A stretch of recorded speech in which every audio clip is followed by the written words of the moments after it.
வந்தா தண்ணிய குச்சிக்கமா சிக்கல் சிக்கல் சிக்கல் நக்கா ஓரமா ஒத்திக்கமா ஏ விக்கல் விக்கல் விக்கல் வந்தா தண்ணிய குச்சிக்கமா சிக்கல் சிக்கல் சிக்கல் நக்கா ஓரமா ஒத்திக்கமா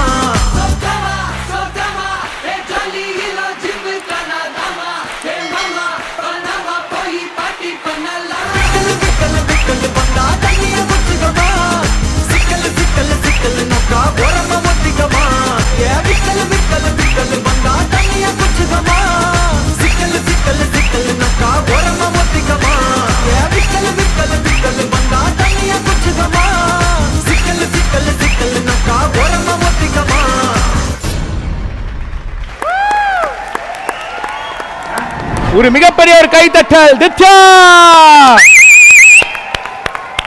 பிச்சு உதறிட்டீங்க. நாங்க சொல்றதெல்லாம் தாண்டி மாஸ்டர் இந்த ஒரு சர்ப்ரைஸ் எப்படி இருந்தது? ரொம்ப surprise. Hi Dithya, how are you? I am good, sir. How are you? I am good. Nice to see you. Same here, நான் sir. ஆக்சுவலாக இவங்களை வந்து ஃபஸ்ட்டு பாம்பேயில் நாங்கள் படத்துக்காக ப்ரமோஷன் போகும்போது இவங்க ஒரு டான்ஸ் ஷோவில் ஆடிட்டு இருந்தாங்க. அப்போ இது பொண்ணா பையனான்னு தெரில அப்போது. ஏன்னா அந்த மாதிரி ஹேர் ஸ்டைலு சின்ன வயசு அப்படின்னு. அப்புறமா தான் இந்த ஹேர் ஸ்டைல்லாம் இல்லை நான் பொண்ணு அப்படின்னு சொல்லிச்சு. இப்படி ஒரு ஸ்டைலு, அதாவது ஒரு மாதிரியான ஸ்டைல் இருக்குது அந்த பொண்ணுக்கிட்ட. அப்படியே எல்லாரும் அப்படியே அசந்துட்டோம், என்ன இப்படி ஆடுறேன் இந்த பொண்ணு, இப்படி ஒரு ஸ்டைலு.